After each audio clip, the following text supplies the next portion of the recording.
and welcome back to the Citizen channel. Hope you're all staying safe and well. Continue our look at the player ratings for this season. We've already looked at the Champions League ratings, how our players did in that campaign. Did that a couple of months ago, well a few weeks ago now as I'm recording this. In the pipeline, already done, ready to go out, is the Premier League player ratings, how we performed in that. But I'm just going to have a quick look before the Premier League at how our guys did in the FA Cup, of course. A bit of a disappointing ending, but we played 6 games. So just to get into the top 15, which it ends up as, you had to play in at least 50% of those 6, or start 50% of those 6 games. So they had to start at least 3. There are some surprises. Obviously, certain players got a chance in this that didn't get a chance in the Premier League and the Champions League. So it's interesting to do it and split it up like this, even though 6 games isn't a massive selection, but it's interesting. Comes up, there's a couple of anomalies, but we'll point them out as we're going through. 20 players in total turned out for Pep in the FA Cup campaign.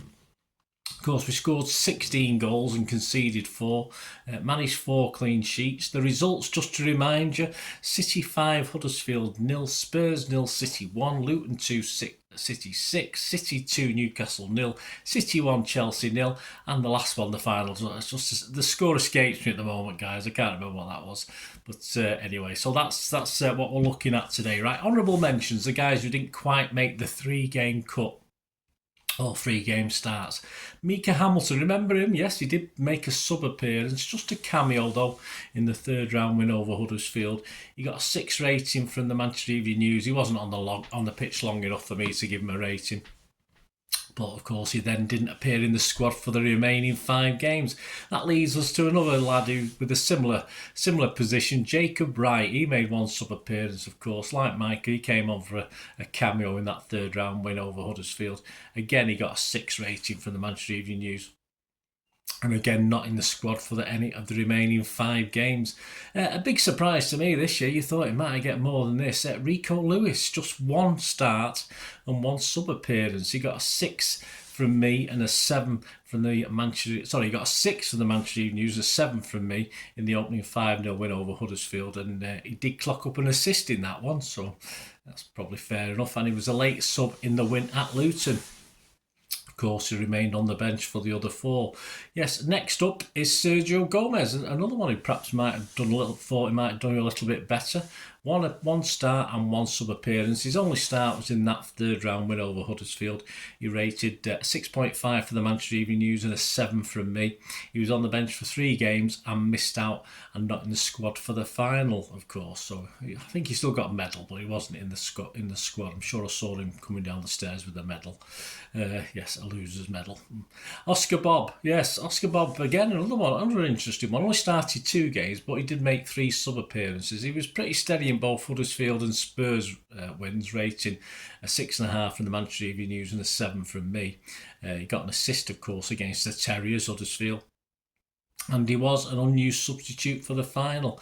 And the next one, another one, Nunes. Yeah, just 1 appearance and 1 sub appearance. He got a 7 rating from me and the Manchester Evening News, Luton away.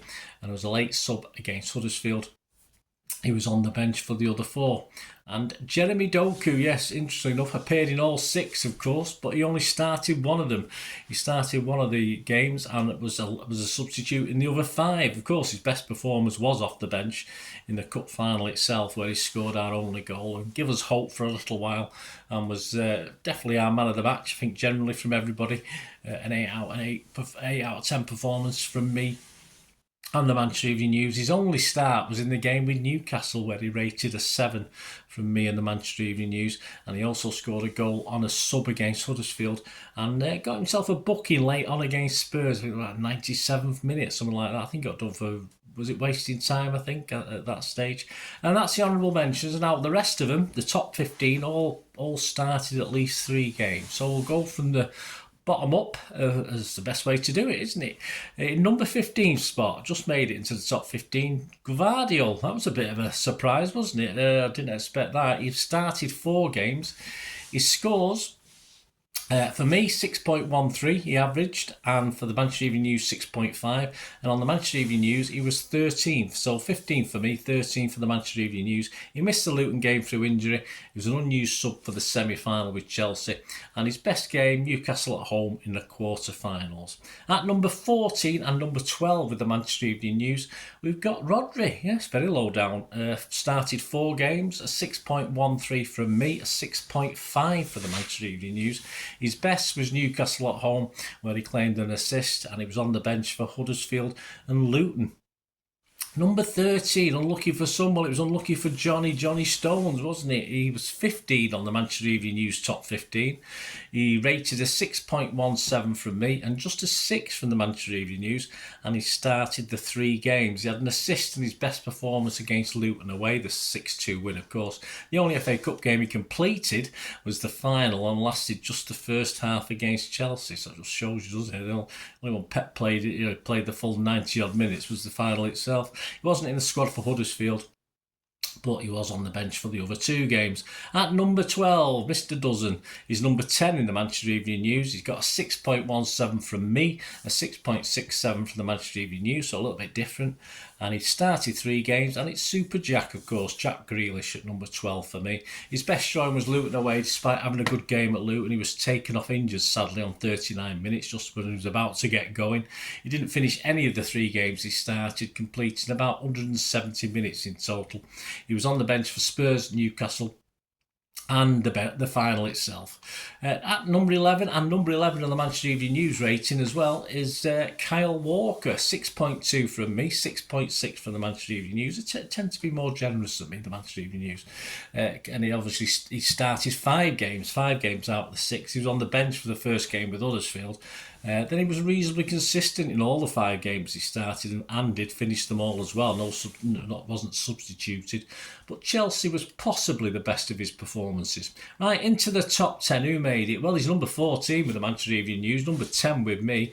A rating 6.33 from me, 6.33 from the Evening News. He started 3, he made 1 sub-appearance, and Mr. Ruben Diaz. Yes, he was on the bench, Luton away and the final. Newcastle at home was his best performance, but he also acquitted himself well, coming on in the second half to replace Stonesy in the Chelsea semi-final. Right, well into the top 10 now. Number 9 for me and number 9 for the Manchester Evening News. The Argentinian himself, Julian Alvarez. He started 3 and he was subbed on in 3 games. He gets 6.33 from me, 6.67 from the Manchester Evening News. Best performance, including a goal and an assist in the 3rd round win over Huddersfield. And he managed to get himself booked twice against Chelsea and United. Right, number 8. Yes, this guy did pretty well in my Premier League Player of the Year ratings, but at number 8, number 4 for the Manchester Evening News, so a bit of a difference of opinion between me and them. 6.5 average from me, 7 from the Manchester Evening News. And it's Phil Foden. Yes, started 5 games. His best game was the opener against Huddersfield in round 3. Scored 2 goals in a man of the match performance in that one.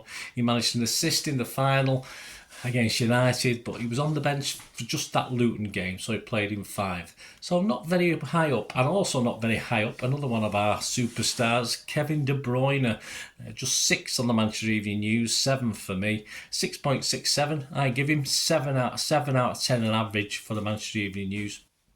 He started 3 and came on a sub in 2. His standout game was just the 4 assists away at Luton and replaced in a less than standout FA Cup final appearance, of course. He got an assist coming on a sub against Huddersfield and earned himself his only booking of the competition against Chelsea.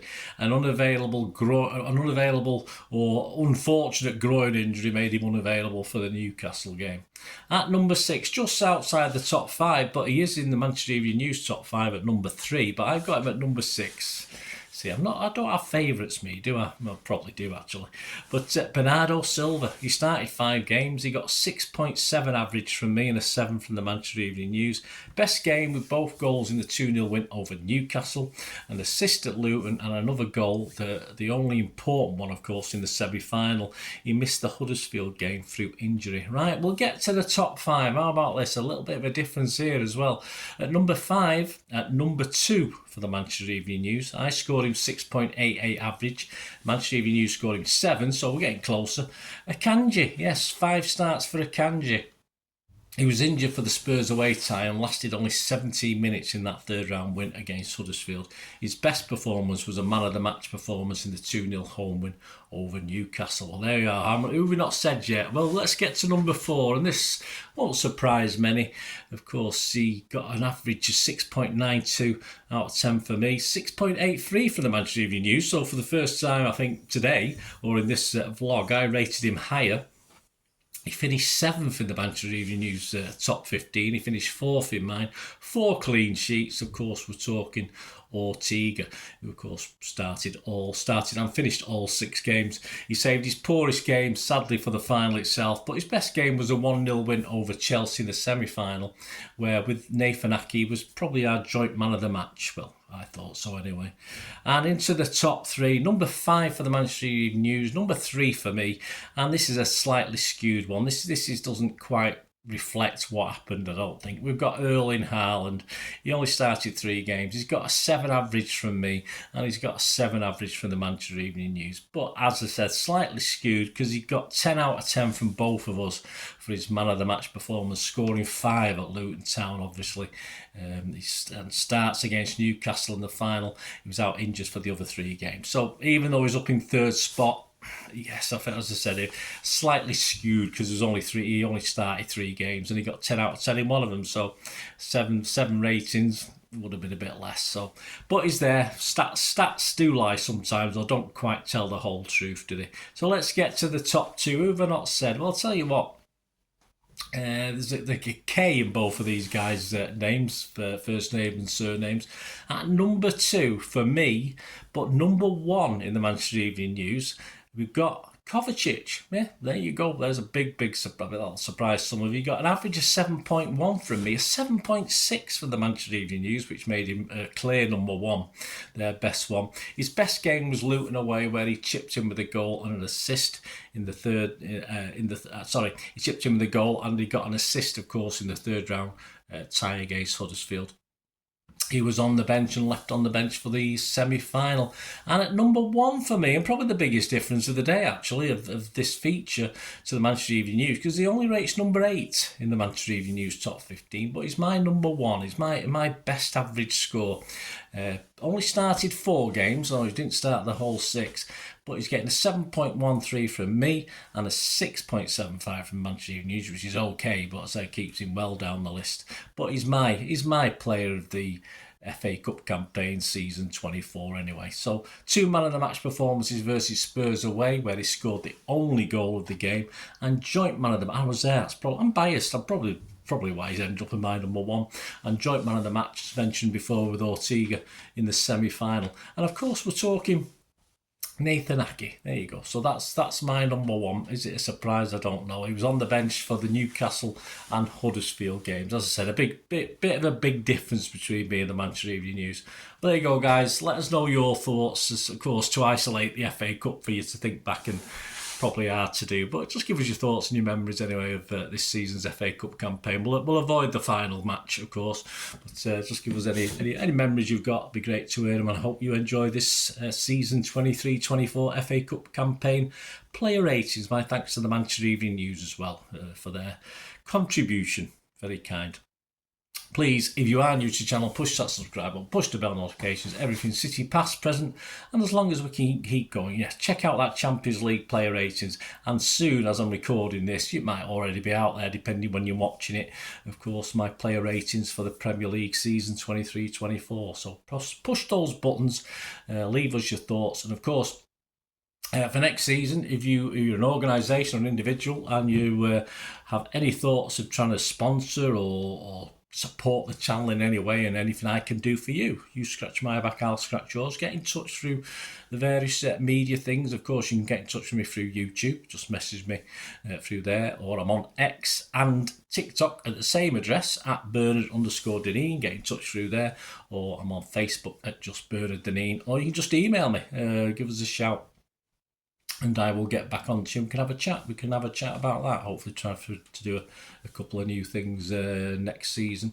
And don't forget, if you like film and TV as well, I do stuff on that. So even if you don't, if you know someone who might do, it's always handy to give them a kick in my direction. I'd be very, very grateful.